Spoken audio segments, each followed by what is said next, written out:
All right, folks. Welcome to the June Team Leader Call.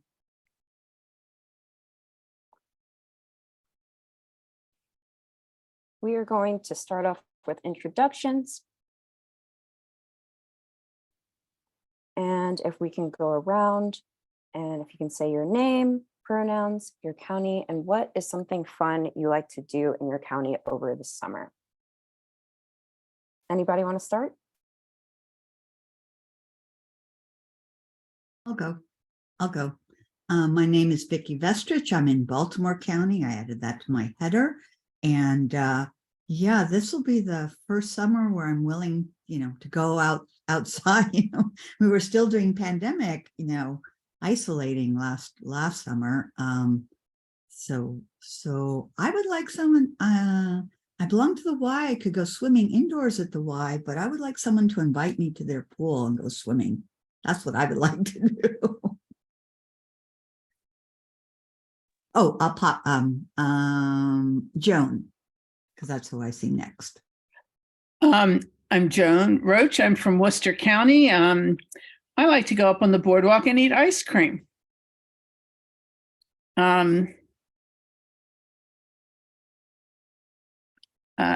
Janice?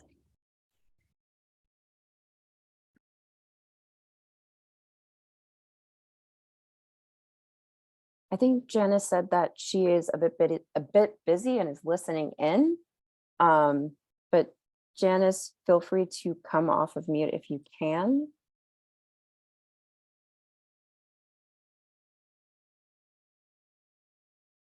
Okay. With that, then Janice, feel free to put it in the chat if you can. But I will keep us going. My name is Maya. My pronouns are she, her, hers. I live in Baltimore County, and something fun I like to do in the county.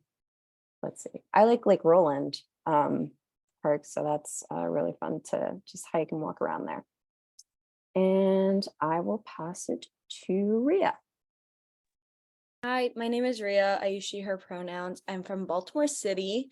And something I like to do is go to the farmer's market. And now I moved, so I get to go to the Waverly one. So that's fun. Jamal? Hello, everybody. My name is Jamal Turner. I'm the, of course, new Teams of 10 organizer with Strong Schools Maryland. I respond to he, him, his. I am a lifetime Baltimore City resident, and something that I like to do over the summer is go to the beach and typically go on vacation. I love my city, but sometimes I have to leave my city to get some fresh air and regroup and come back and make things happen. So that is my favorite summer activity. I will pop over to Dave, did you go already? I did not, no. All right, so I'm gonna pop over to you. Okay, my name is Dave. I use he, him pronouns. I am in Baltimore City, and something I like to do over the summer is someone once in my yearbook wrote, "Hey Dave, stay cool." So I like to stay cool during the summer because I found that to be really good advice, and I'll pass it to Maddie. Hi everyone, my name is Maddie, she, her pronouns. So I just moved to Harford County, but I've most recently lived in Calvert, so I'm sticking with the Calvert answer. And in Calvert County, we have Chesapeake Beach and North Beach, and they have really pretty boardwalks. So it's my favorite thing to walk my dogs along those boardwalks. And who's left, Shamoya? No, I think Shamoya had to jump off, but we will keep going. Thank you for introducing yourselves, everyone. This month, we wanted to highlight our team leaders, Alice Burley and Dr. Deborah Carter, who worked with our policy team, Maddie and Ria, to collaborate on or submit their local implementation plan worksheet So this is something that they work to develop with the policy team and other team leaders as well, to make sure that we have a straightforward process for reviewing the plans and can submit our feedback to the AIB. So if you haven't already, feel free to look at that on our website, and which segues into, you can find all of the links in our review doc for the month. So I will pop that in the chat. But there you will be able to find the Tour for Maryland's Future survey, our end of session report, and also a link to have your one-on-one with Jamal. Jamal, did you want to say anything about that?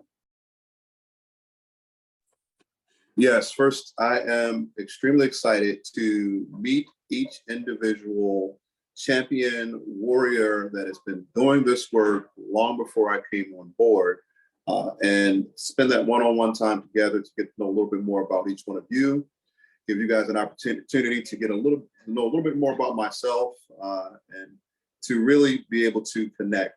So I am encouraging folks to take advantage of the Calendly link or email me the time and availability that works best for you so we can connect. I look forward to it. And as you can tell, I am uber excited. So I'll pass it back to Maya. Thanks, Jamal.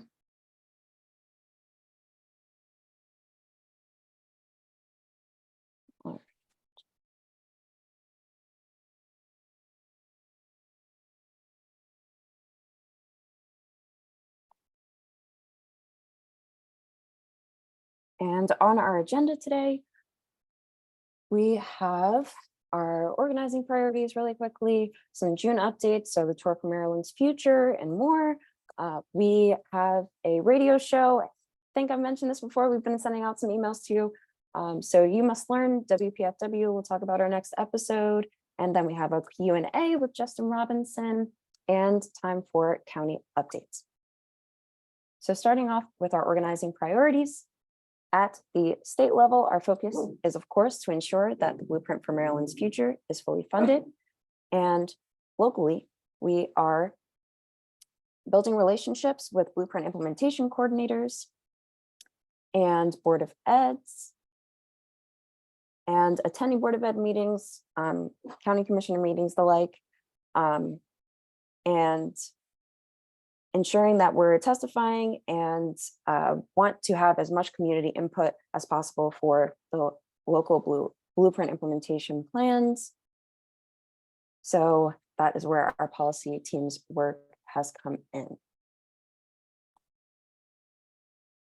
So the Tour for Maryland's Future, you may have seen it on social media or in your email boxes, but we are starting our tour, and this is when we travel around the state to educate folks about the Blueprint. And our goal is to understand the following about each of the counties and regions. So what issues are the most relevant for your county? And I say region, and I will talk a bit more about that.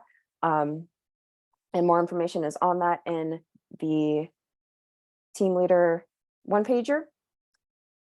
And then how does Blueprint implementation meet the needs of community, and then what gaps exist? So there will be a series of regional assemblies. We've divided the state into 4 regions. So we will have 1 regional assembly per region, and then also a series of summer cookouts throughout the state. And that will culminate into our issues assembly, where delegates that were appointed from each regional assembly, team leaders, and the entire Strong Schools Maryland network will gather to decide which issues we want to bring into the next legislative session.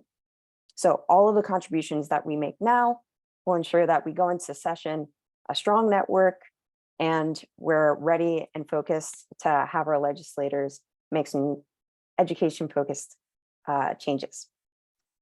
So we have volunteer opportunities that are also described a bit more out in your one pager, and we will go a bit over these roles later on.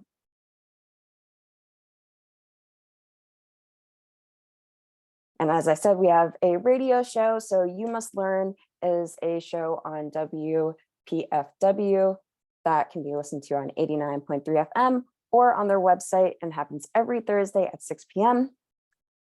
So we at Strong Schools host the second Thursday of every month, and we're looking for folks to join the show. So if you have any recommendations, please send them our way. And these episodes will also be available on our YouTube channel. And our next episode, we have Jamal joining us, as well as Hannah, who is a youth engagement coordinator for SHIP Frederick. They work a lot with students experiencing homelessness, and we will be highlighting Frederick and talking about the Tour for Maryland's future, since we'll be starting in that area. So definitely tune in, and you can also call in if you would like. So always feel free to call in and give us a shout. Maya, I also want to chip in and say that I highly recommend folks tune in to the radio show. I heard a really awesome guy is going to be speaking. He happens to have the same name as me, and he may also be me. So if you can tune in, we'll have a little bit of fun, learn, and share some insight on things. So as the screen mentioned as well, for the second time, I will encourage everyone to schedule a one-on-one with me. And the talking time is on me. So no need to spend any additional energy. I got your back. So looking forward again, as I said, to speaking to each one of you individually, seeing where things are, learning a little bit more about each one of you, and talking a little bit about the teams and seeing where I can add some value. So any questions for me, you can hit me up in the chat now. My information will be sent out as well if it's not already within your inboxes. And I'm looking forward to sharing, caring, learning, and growing with you. Thanks, Jamal. So definitely you'll be hearing more from Jamal, and we want him to meet every single one of you. It's really important that we stay connected. So yeah, that's what we have right now. Right now, we're just waiting for Justin, but since we have about 5 minutes, are there any questions about anything that we've gone over thus far?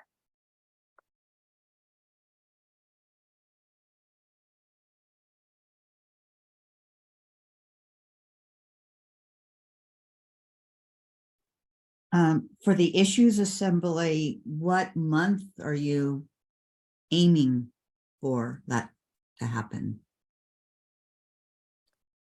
The date, so that would be at the end, towards the end of the summer, but the dates and everything will be shared on our social media platforms and on the team leader emails and Facebook group. So you will definitely know when things are happening. So you're thinking maybe September, October time, or before school starts? You're not, I know, I'm not trying to pin you down. I was just. No, that's about right. September, October-ish. Yeah. I think, from my opinion, would be good to have, well, I know we're not discussing county, but we have a new superintendent. And so I think we'd all like to get a feel for that, like a month in before we, because it was a very upheaval year for Baltimore County. So that's all I'll say about that. Thank you, Maya. Yeah, not a problem. And if you have any recommendations too, that is why we are asking for tour consultants. So that kind of position will help us in planning out where to go, which areas are kind of like hotspots for your county, and how we can get in contact with more people.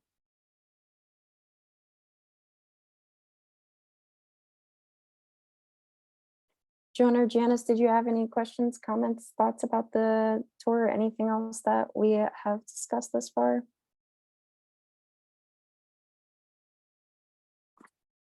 Awesome. And everybody has the link in the chat with the one pager.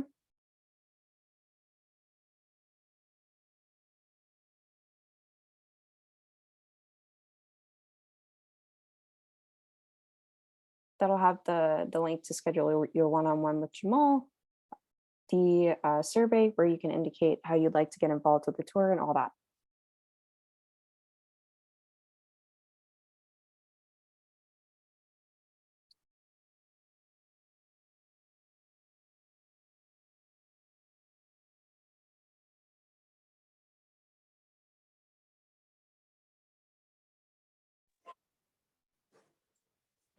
So as we wait for Mr. Justin to arrive, I can add a little bit of levity here and tell folks a little story about something that happened within my neighborhood. So I live in Hamilton area, Baltimore City, and my neighbor across the street, he is community association president for the neighborhood. Really great guy. We talk all the time, right? He came to me yesterday and told me, hey, I need you to watch this Ring video of something that happened to me. I said, okay. So he mentioned that he was trying to figure out, it was something that was off on his front. He was trying to figure out what happened. So he viewed his camera, and at around 12 o'clock at night, it recorded a guy walking onto his porch,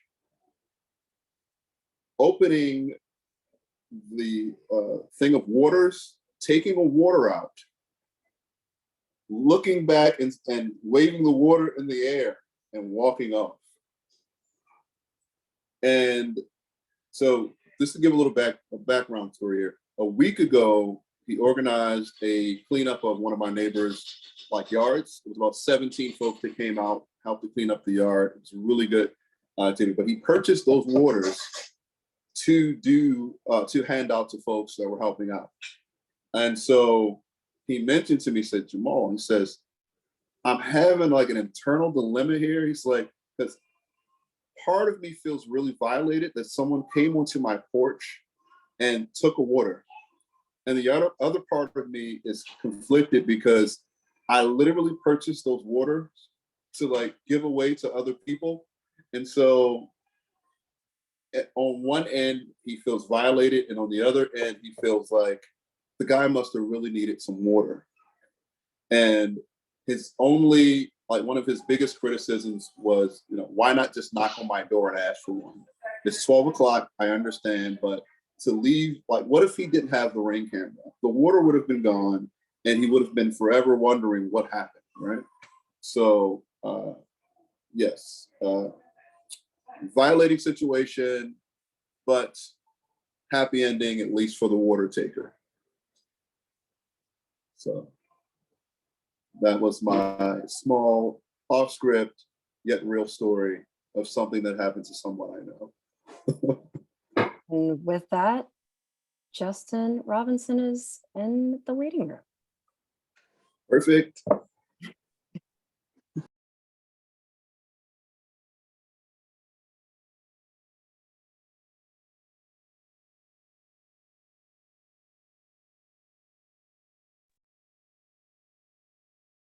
Welcome, Justin. Hello, everyone. All right, I will share your slide that we have. There's a slide. Yes, absolutely.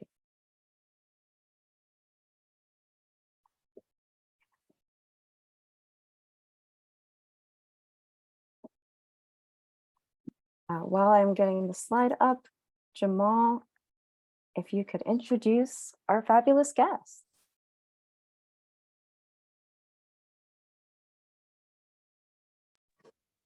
Okay, bear with me one moment.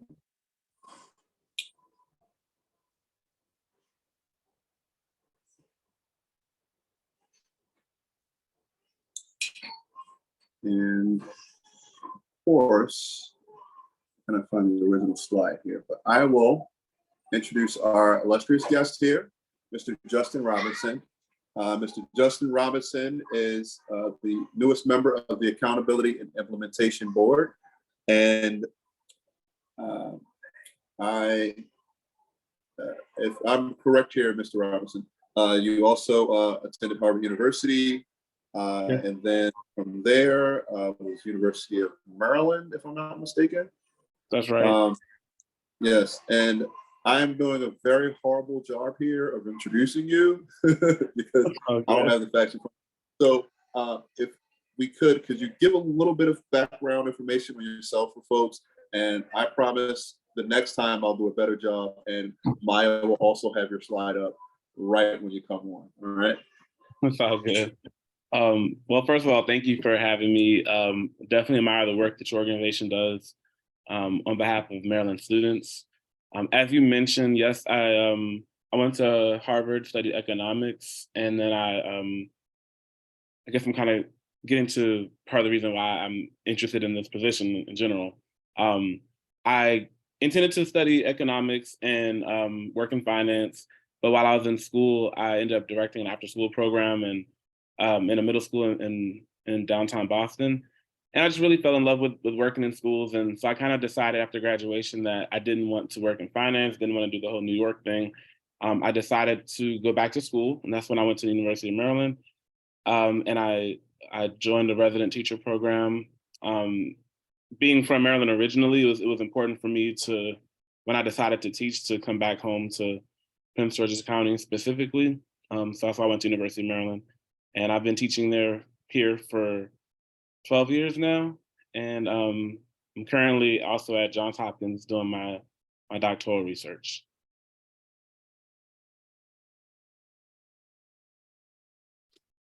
Awesome. Thank you so much for that introduction. Our team leaders have some questions for you. So Joan, did you want to kick it off? Sure. First, what school do you teach at in Prince George's? Sure, I teach at Drew Freeman Middle School in Suitland area. I moved to Worcester County from Prince George's County. Okay, nice. Children went to school.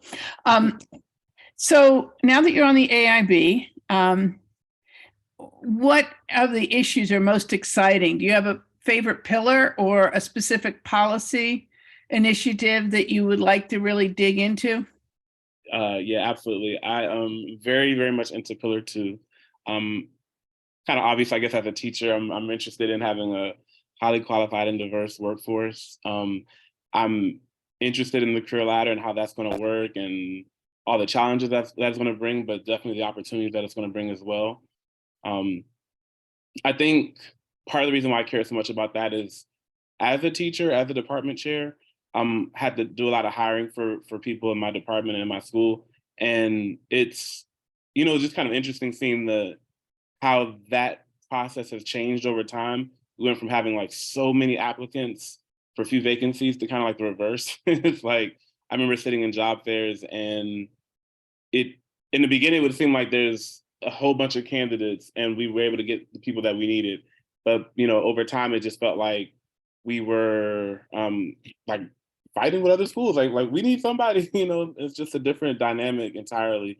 And so I definitely care about building the pipeline of educators. And that's really like kind of part of what my doctoral research is about as well. Just, what are we doing in classrooms that make people not want to stay there long term? And I guess I'll also add, I especially like in the career ladder proposals that there's an emphasis on keeping people in the classroom even as they develop more responsibility. I think, just to be frank, a lot of the staffing crises that we have are because, well, they're exacerbated by people in positions of authority and leadership that have forgotten what it's like to be a classroom teacher. And I think, I think our school systems will improve when we have a lot more people connected to the classroom who are helping to make decisions to improve our schools.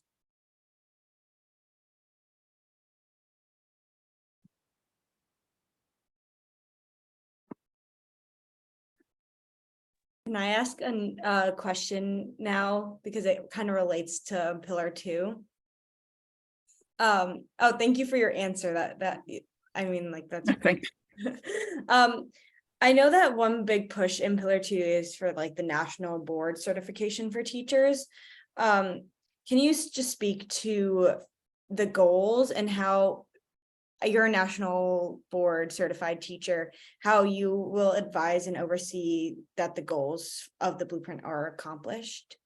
Sure. I guess to speak to the goals, one of the things that I always tell people as I try to recruit my colleagues to be national board certified teachers, I tell them it's the best professional development I've ever done. So in 12 years, we sit through a lot of PD sessions, but it's rare that it's fully self-directed and that you get a chance to be, I guess, very formal about the way that you're reflective of your practice. And I really appreciate that process. I just did my recertification last school year.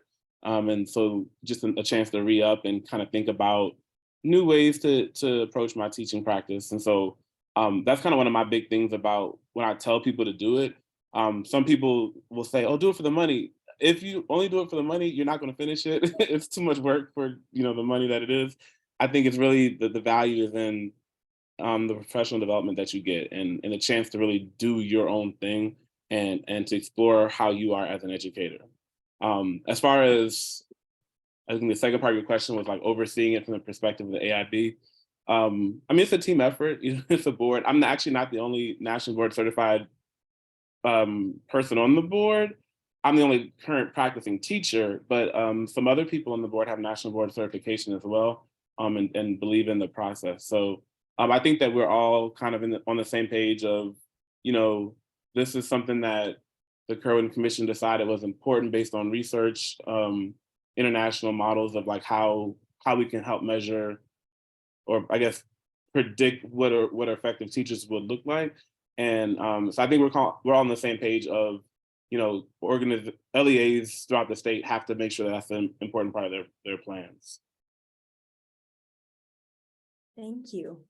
Mhm. Okay, I have a question. Can you speak to your research on teacher attrition? What drew you to the topic? I know in Baltimore County, across the nation, it's really important. So I'm really interested to hear. So what drew you to the topic and what are you studying? And actually, yeah.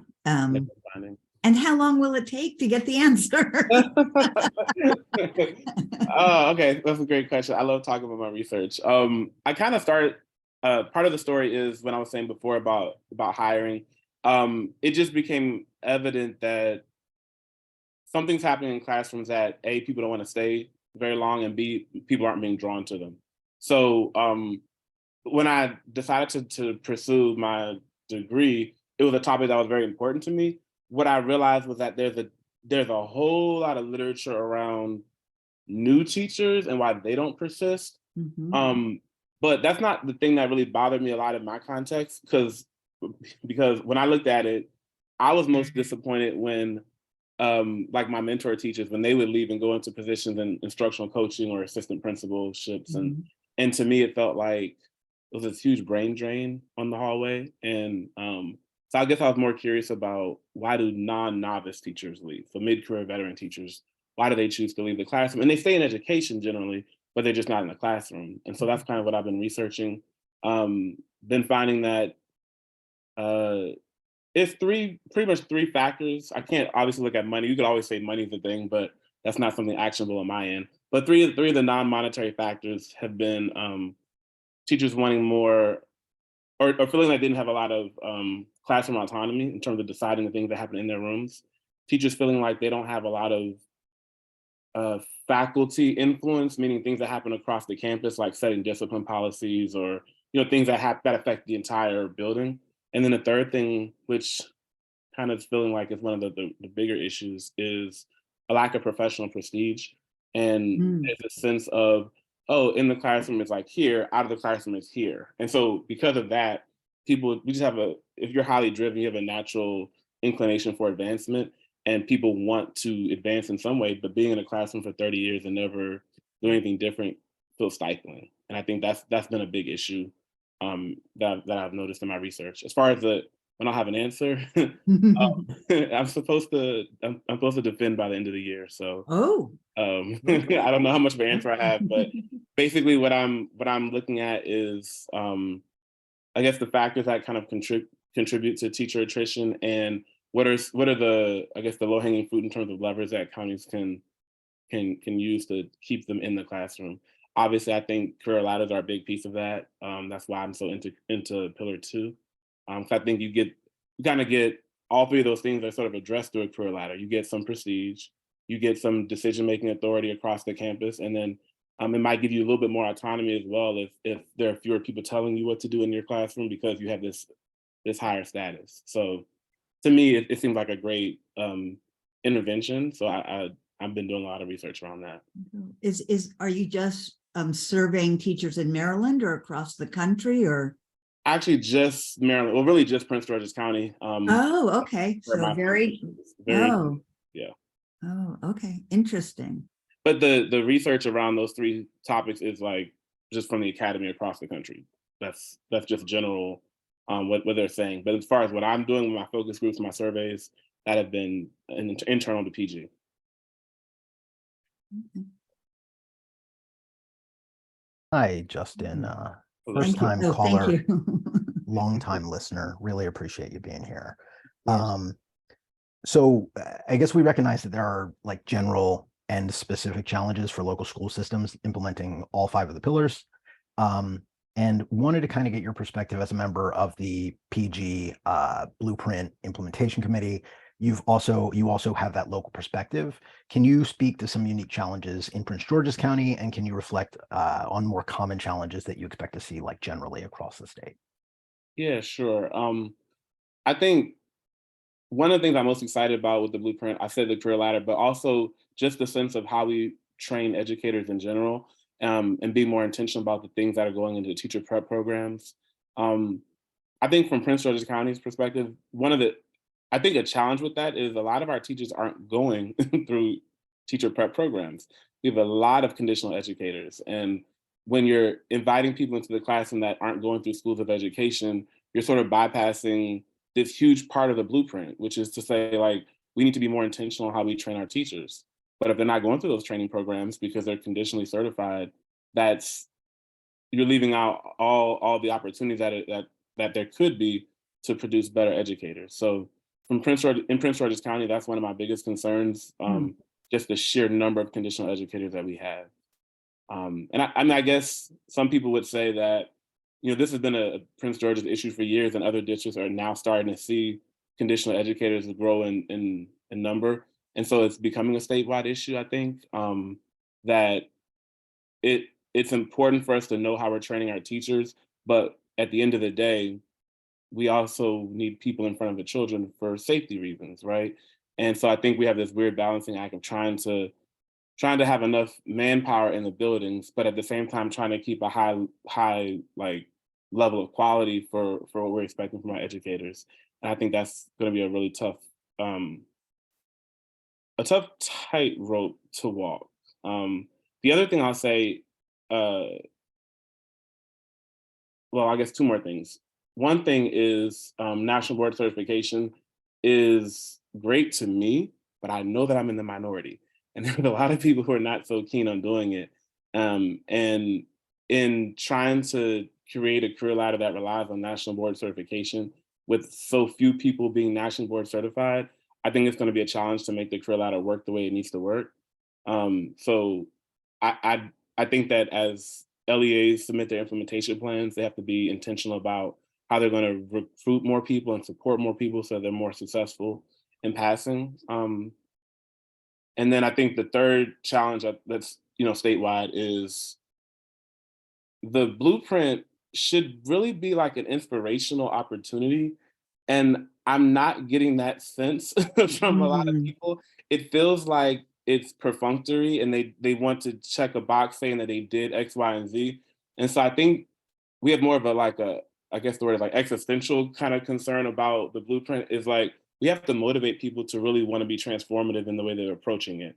And I guess I'm most concerned on the state level that people are doing it because it's the law and they have to, and they're not being reflective enough to think like, but what is it that's going to make education better for all our students? So I think that's probably the hardest issue to address. You have to work on someone's heart and their mindset, and it's hard. Thanks. Mhm. Do you think that it would be good to have choices other than the national teacher certification that could move you up the career ladder, so you're not putting are there other opportunities if people aren't going to want to do that? There might be other ways to do it. And to your second point, to me, what's been missing is there needs to be almost a PR campaign on the vision of what schools will look like 10 years from now if we implement the blueprint. Because I think people see it in like little chunks of doing things and not of the big picture. But it's just my 2 cents. Yeah, no, I think a PR campaign could help from a lot of perspectives, like just getting school systems on board, school system leadership on board, and then also to try to change the way education looks so that students who are going to college are considering education as being viable for them. I know, well, one of the hopes is that with the $60,000 starting salary, like that's supposed to entice more people. We do have to remember that there are different parts of Maryland and $60,000 does not have the same weight in certain districts as it has in others. And so that's my whole DC area plug. Like it's not the same thing as Allegheny. But that being said, I think that there's a lot of good stuff in the blueprint that has the potential to change education. And so I think that we have to not only publicize it to the people who are in positions of power, but also to people who might be considering teaching in the future. And the first part of your question was about, do I think that there should be other pathways, I guess? I know that the law does say that in areas where there is no national board certification, that a master's degree would be appropriate. So that aside from that, I think I tend to take the perspective of throughout the whole like research process that the current commission did, this is what they came up with. And so I'm kind of on the page of, well, let's see this out. I think that if we want to change the way that schools look, we're going to do some different things. And I think this might be one of those different things. Like this might be one of those growing pains of, no, it's not how we've always done it. But the reality is that teachers want to be treated like professionals. And I do think that it's not entirely unprecedented for a professional to have a board certification exam. I feel like a lot of different similarly credentialed or similar fields where there's a master's required, I think, that's consistent with what they do. So I don't necessarily have a problem with the national board certification. And I think we should try it out before we iterate and try to do something different.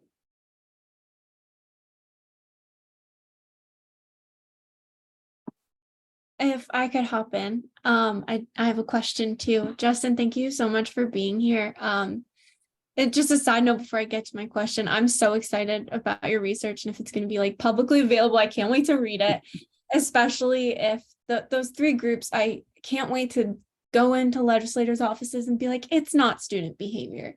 See, but that's just a side note. So my question is, a lot of money is being invested into the blueprint. We know this, both state and local. What do you think can be done to ensure transparency to the public, to understand like how these dollars are being spent? I think each LEA is responsible for organizing information in a way that shows and can demonstrate that they are spending the money where it's supposed to go. So like if you look in each LEA's implementation plan, like toward the end, the Pillar 5 ones, there are ways that they're supposed to report their financial information, and they're starting that process now of, I guess, rethinking their accounting systems and rethinking like how they know that the dollars that were intended for a particular purpose go to a particular purpose. Like even specific schools in some cases for the dollars that are in the legislation. So I think what I would say is I think the public needs to look specifically at their individual LEA's implementation plan, and then ask questions when it doesn't make sense, because they're supposed to they're going to be reporting out information in specific ways that will help us to all know that they're spending the money the way they're supposed to spend it. Thank you so much. I'm gonna copy that answer and tell people that. Yeah, it's like one of the, if it's not the very last question, it's one of the very last questions about how their accounting systems are going to work.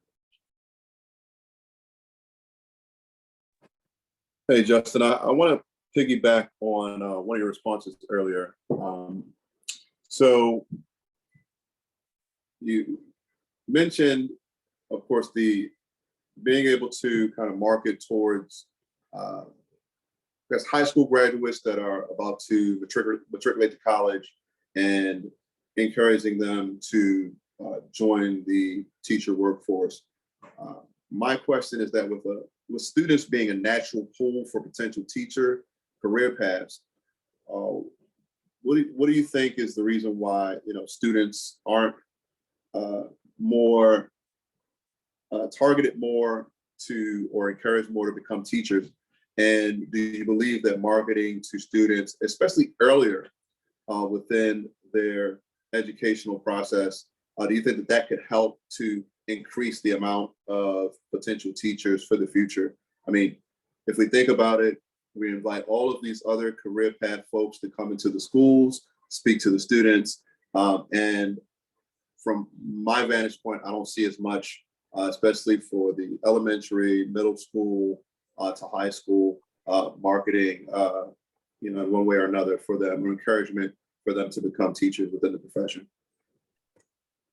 I guess I'll give you my honest answer as a teacher. I kind of don't want to say it, but I'm gonna say it. I think the biggest issue is that our students are in schools every day, and they witness conditions that they don't want to work in.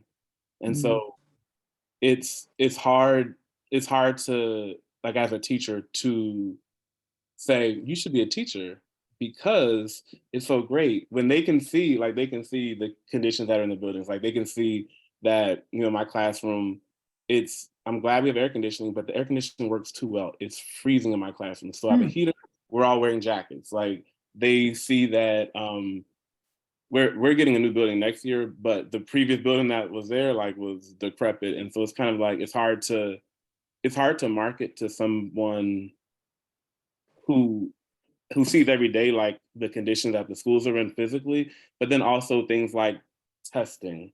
Like, it's not fun. Like, there's a lot of things about school that just aren't appealing sometimes. And I think that's one of the challenges that we have to kind of address. We should be changing schools to make schools better, not just to recruit the kids, but I think that would be a byproduct. Like, they would want to be part of it if they experience more success and more happiness in school. So I think that's something we have to work on as a society. I think that's a much bigger issue that we have. And some of those things are like behaviors and things that, like, I'll give you an example. Like, I have a colleague in a different school, and they have a student who has a way of derailing the entire lesson, and then there's nothing that the school system can do about it, because you have to welcome everybody, and it's a challenge, and we don't have the supports in place to give the child the support that they need in order to kind of manage their behaviors better.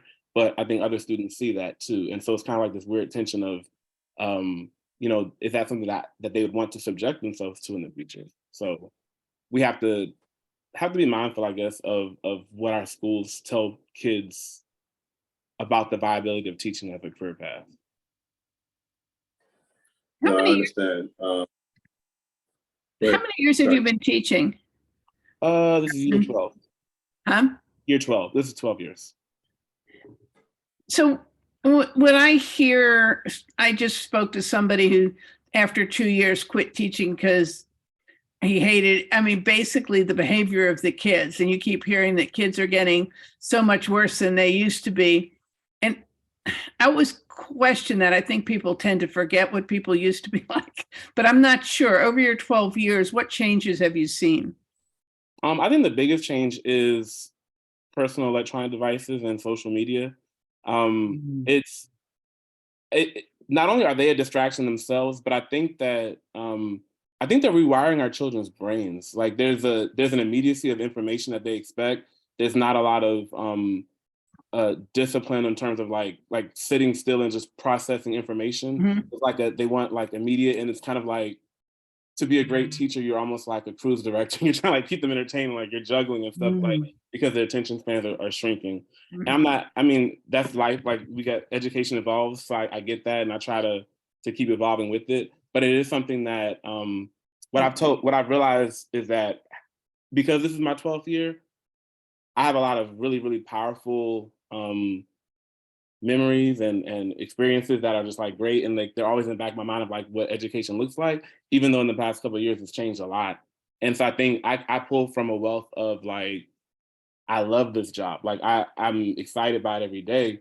And I think that a newer teacher who comes in the middle of all the struggle doesn't have that to pull, and they're like, oh, I'm not doing this, you know.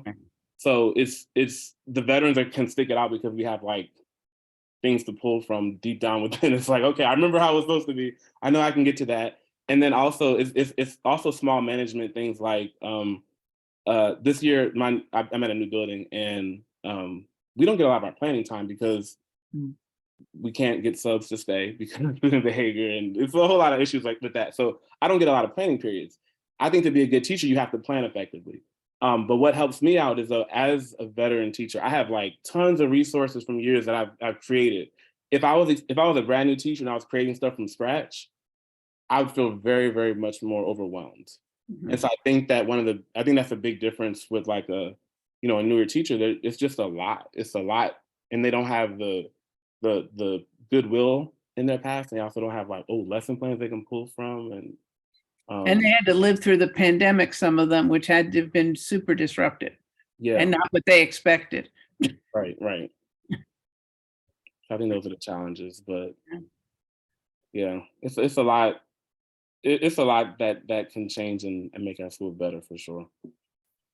Absolutely. And I think this may be our last question for you, but I think is a great segue. So, as an educator, what experiences are you taking with you into the AIB? I think even though there are people in the AIB who have been in schools before, I think it's kind of what I just shared with you just now. Like our students are changing very quickly. Even like when I became a teacher before Common Core, so like even just the way the curricula that we use are changing as well. Um, and so I bring current experience about what's happening in schools, and um like I'm a current national board certified teacher. Like I use this stuff every day. So I think that's what I bring most off. That's what I bring most to the table. But just in general, I kind of already said it before. I'm a very big picture type of person. I'm very interested in big changes. I think that a lot of a lot of what we do in terms of school reform so far has really been very incremental. And I think that the issues that our children are going to face in the future require uh, um, a lot more change than we've done in the past. And so I guess what I bring is just that willingness to kind of challenge the status quo, um, and based on the experiences of what's happening in the classroom right now. Absolutely. Thank you for that. Any other final questions for Justin? I just want to say thanks bringing, I mean, I won't tell you when the last time I was in a classroom. So, yeah, decades, let's say. And that was just very enlightening because I don't really have a feel for, I'm advocating for schools, but I don't really know what's going on in them. So that was really insightful. Yeah. I appreciate that. Yeah, thank you. Thank you, Justin. And I have one final question. Are you, do you have the designation of model teacher? And if so, what took you to, what made you make that decision? And then if not, then why not? You said model teacher? Correct. Are you talking like in career ladder terms, or are you talking about in terms of me just opening my classroom to colleagues? The career ladder term. Okay, so in my district, we haven't, I don't know, actually no district has actually formalized their career ladder yet. Right, we have another year before they go into effect. So I kind of a hybrid role right now. Like I'm supposed to be a central office employee. I'm supposed to be a math coach. Supposed to be a math coach. And because of I guess the issues in staffing, even though I got that position in July, by the time August rolled around, they realized they didn't have enough teachers. And so I never actually really did that position of being a coach that goes around in different schools. So I've been in the classroom for 12 years straight, even though I just got a promotion to not be in the classroom. But I'm actually kind of happy about that because next year I talked to both my principal and my central office supervisor to try to work together to create the type of role that we're supposed to have in terms of, well, in the career ladder where you teach part-time and you do leadership opportunities part-time as well. And so we're working on a kind of like a trial basis of how that could go, even though Prince George's County won't submit its plan until like the end of next school year, basically. But yeah, so though I saw the comment in the chat, I guess based on the way the legislation is written, it's like lead distinguished, professor distinguished, and it talks about like differences in terms of who you support. It's like a lead teacher is like school level demonstrations, then it's district level for distinguished, and then professor distinguished is kind of like statewide work at colleges of education and stuff like that. So I guess if I have to classify my role, it's more like the second one because my position is supposed to go around to different schools and support middle school math teachers in different buildings. And so if I were to be placed on the ladder, I would hope it would be around the distinguished teacher level, but it hasn't actually been like implemented yet. Thank you for that response. Thank you for being in the classroom consistently for 12 years straight. Your presence, your spirit, your energy, your knowledge, all of that is needed in the classroom front and then also on the AIB. So definitely thank you for all that you're bringing to the table, all the extra work that you're putting in to ensure that our kids, our students, our babies are having the best possible outcomes for them, for their lives as possible. So thank you for that. Thank you very much. And thank you all for having me. And thank you for the work that you all do for all our students across the state. Thank you. Thank you. Thank you so much for joining us. Thanks, Justin. All right. I'll see y'all later. Bye. Bye. Awesome. That was awesome, everyone. Yeah, react with an emoji about how that went for you. or spirit fingers works too. Wow. I feel like I should spend a day in a classroom just to see what it looks like these days. Right. Yeah. It's like a ride along, but like a sit along. I think that Yeah. would be good. I think that's actually a great idea. Absolutely.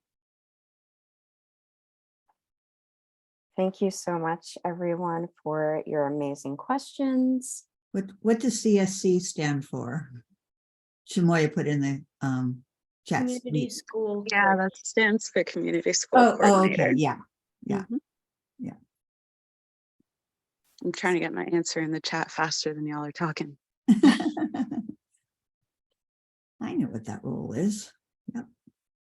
I met one at Padonia International. Yes, which is great because we are actually heading into our county updates section. Right. Yeah. So we're actually going to start off, Jamal and I will go over some upcoming events, but we definitely want to hear about what's been happening in your counties. So we will have time for that as well. So Jamal, did you want to get us started with the tour? Yes, definitely. So with our tour, we are going to need, guess what? A little bit of help. So we need some volunteers.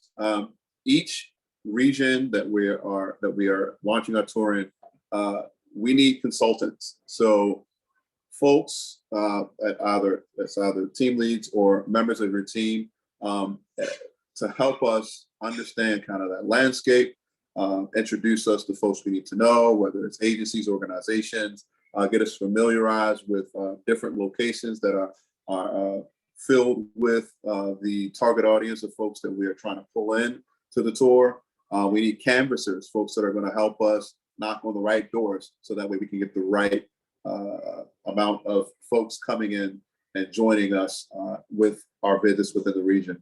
We also need table community events. So if you know of really awesome events that are happening within your area, let us know so that way we can get connected, come on out, have our presence there. If you could also come on out with us, as I said, this is a great opportunity for us to pull you guys in a little further, for us to get familiarized a little bit more with your landscape, and for us to accomplish these goals jointly. So definitely, that's our volunteer need. Awesome. And you can indicate which one of these volunteer opportunities you would like to participate in the survey. But Joan and Vicky, are there any opportunities that are standing out to you both based off of the description Jamal gave? Not really. What are your 4 regions? So that I can pull over our team leader doc here. So here are the 4 regions. Okay. We tried to do this by population Mhm. as well as proximity.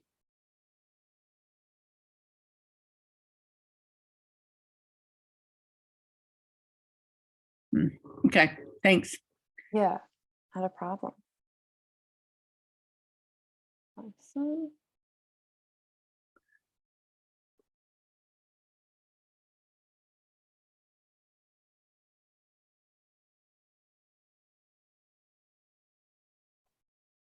So, like I said, you can indicate which role you would like to sign up for. Vicky, oh, did you have any standout role that you were interested in? No, I'm still absorbing it. Okay. Yeah, but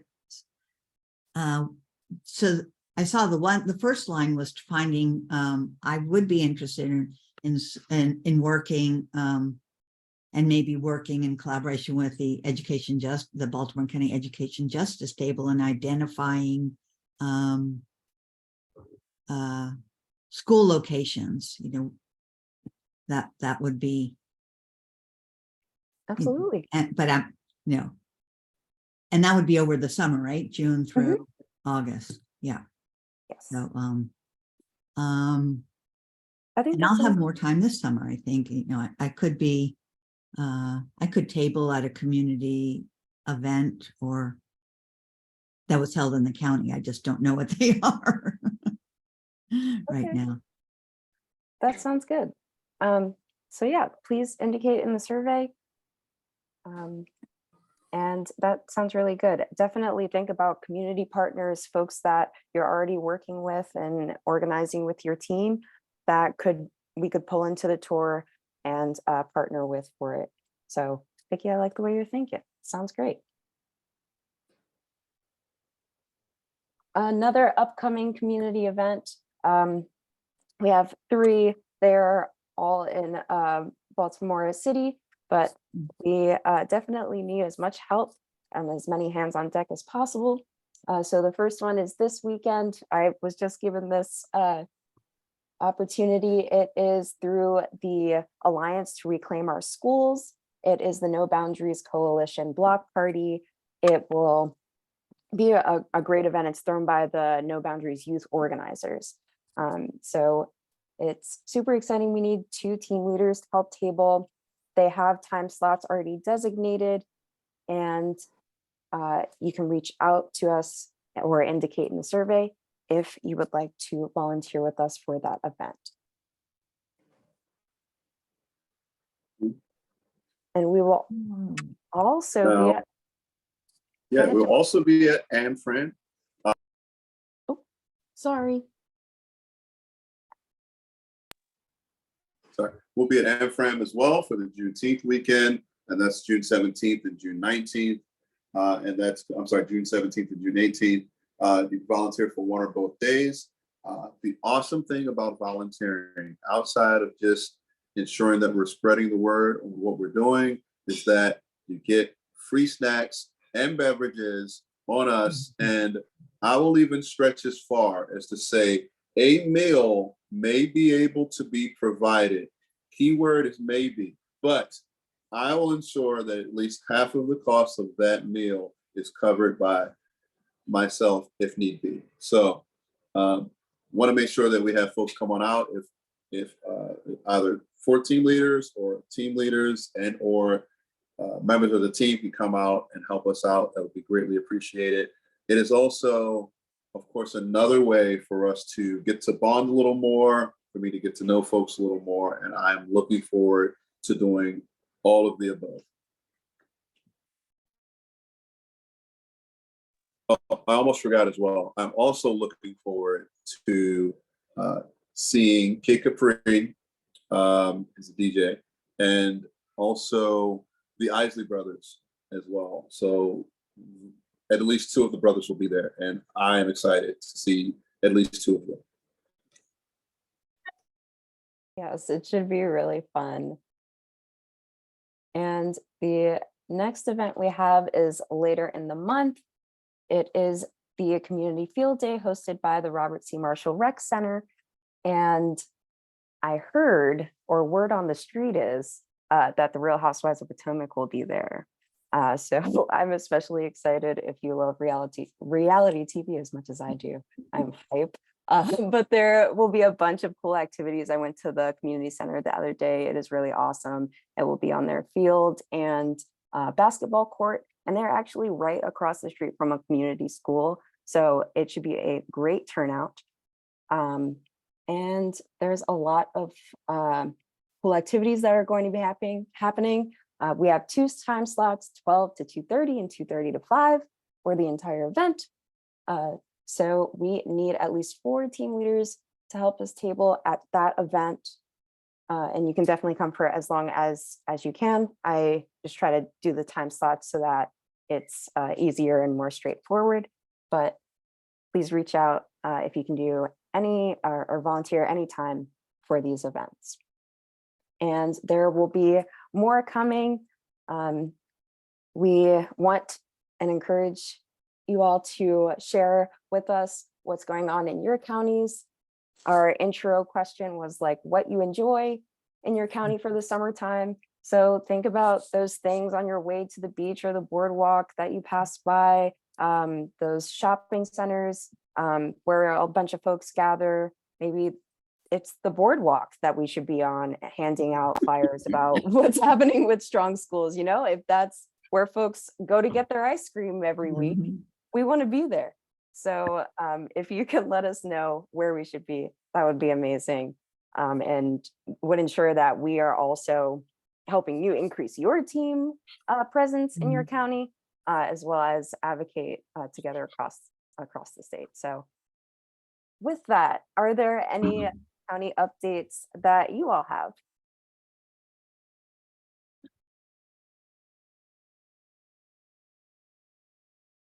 I'll go. Well, I already mentioned we have a new superintendent who will take on the role. She's actually the deputy superintendent, so she's not new to the school system, which should help a lot. And she's doing listening sessions or town halls through the summer and early around the county so that people can get to know her who don't know her.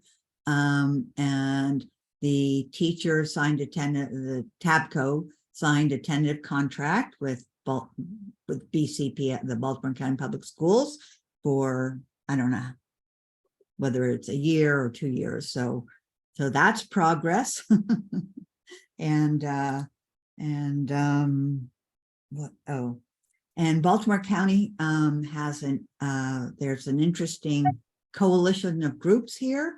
They've done 3 listening sessions. They want to do 24 in the next 12 months to going to particularly community schools. And the coalition is called the Baltimore County Education Justice Table, and it's about equity that's never existed here. You know, the wealthy affluent schools, they have the resources.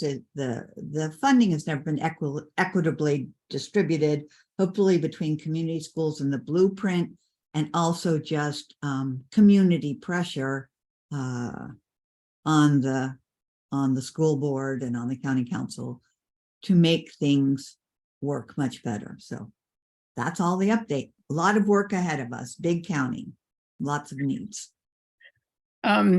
I guess, well, we've been doing the budget, as Maya knows, and our county commissioners have taken a fairly negative approach to the school board. This is the first time that's really happened. And they're only voted to do maintenance of effort, which I think is going to require the school system go back and renegotiate the contract they just agreed to with their teachers.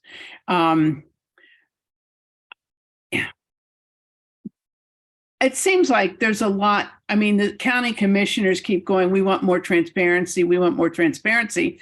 School system keeps giving them more information. And it's like, well, that's not enough. So I'm not, and then they say we don't want to micromanage. So that's where I don't believe them. But it feels like they think somehow the school system's hiding money, extra money. But that seems to be a problem in multiple counties. And what somebody said to me there, which is a little cynical, but could be true, is that the counties really, it's sort of their way of trying to force the state to give them more money or to back off on some of the things. They still see some of this as a mandate. Like in our school system, the person in charge, the blueprint implementation coordinator, is super enthusiastic about the blueprint. But I'm not sure that they've sold the vision to the school board or even the superintendent, and definitely not to the county commissioners. So I think there's a lot of work to do. And I think what has to happen is we have to sell the vision to the parents, because it's going to be challenging for the school system. So they're going to need some outside pressure. And I would guess that most parents have no clue what's going on. But that's just, I could be wrong, but. Thanks for that update, Joan. And yeah, I attended both of those things that were brought up. And so first with Vicki and Padonia International Elementary School was a great listening session. And those listening sessions actually kind of mirror what we want to do across the state a bit with the regional assemblies and the issue assembly. So it's really great that we have that coalition doing that kind of work. And Vicki has been so instrumental in that group. So I'm super excited and proud and grateful for you, Vicki, in that. And Joan, my one question about your regions is I can see why you might have, I'm not sure it makes sense to put Anne Arundel with all of the Eastern Shore counties. I mean, psychologically, the Bay Bridge is a barrier to people attending things. So if you want some regional things, and I don't know, their school system really fits with the rural, all the school systems over here are really rural school systems. But I mean, it's just something to think about. Yeah, no, I thank you for that feedback. Let's see, is there a place you think it would fit better? Well, I know you probably don't want to put, I would think it would fit better with Howard, Baltimore, the whole central area. Because to me, you have Southern Maryland, which is anything below Prince George's, Western Maryland, the Eastern Shore, and then that central area. But that's where most population is. So that You're might, right. Yeah, Joan and Vicky, you're right that like logically Anne Arundel County doesn't belong with the Chesapeake. The reason why we incorporated them this way, it's really an internal reference. We're not going to be telling very many people this. We don't want the Eastern Shore to be excluded. And so using Annapolis, Anne Arundel County as a link to the Eastern Shore is essentially the intent. We will be in the Eastern Shore itself. So we do plan to be in Worcester County, and the goal is Kent County. But when we're in Annapolis, we also want to have the Eastern Shore top of mind. okay. Makes sense. Great.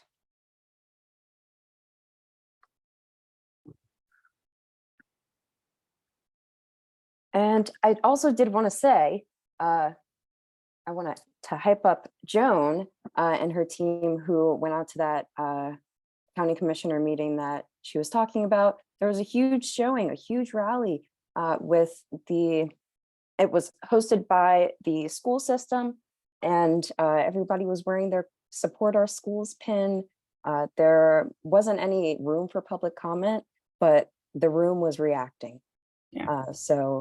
They had a budget hearing with the public comment and pretty much didn't listen to us. So yeah, as I said, there's something's going on behind the scenes that either somebody's really pissed off because they've always had a pretty congenial relationship. We have an excellent school system, which everybody really appreciates. And they spend a lot of time whining about the state funding formula because we have a high wealth, so we don't get as much. But it's, if you just do maintenance of effort, if you just stay the same, you go backwards. I mean, bottom line, people sort of like to maintain, but that just is a, sign that you're going to go backwards. So, but it was nice to see that many people, and it was nice that the school system helped organize that, and that they've been really good about sharing information with us, because we've done letters to the editor, and we actually sat down with one of the school board members, so we had our talking points correctly. So it's been a good relationship so far. Absolutely. And Joan's master organizer, she introduced me to the assistant superintendent. Yeah, if you're going to be there. Yeah, it was great. So yeah, thank you both for those updates. I really appreciate it. And with that, if there's, let me know if there's any also requests for support from your team based off of those updates. Jamal and I also will be following up with emails about one-on-ones. But if there are certain requests that you have for that one-on-one, like certain things you want to cover, or that your team particularly is struggling with, just indicate it in the call survey that I'm about to drop here. It's in the chat. So just let us know if there's any way that we can support, and we will definitely be in touch. That is all of the material that we have for the call. As a reminder, in the call survey, if you can indicate which role you would like to sign up for to contribute and volunteer for the tour for Maryland's future, we would greatly appreciate it. And let us know about any events, and let us know if we can help you out in any way. So thank you.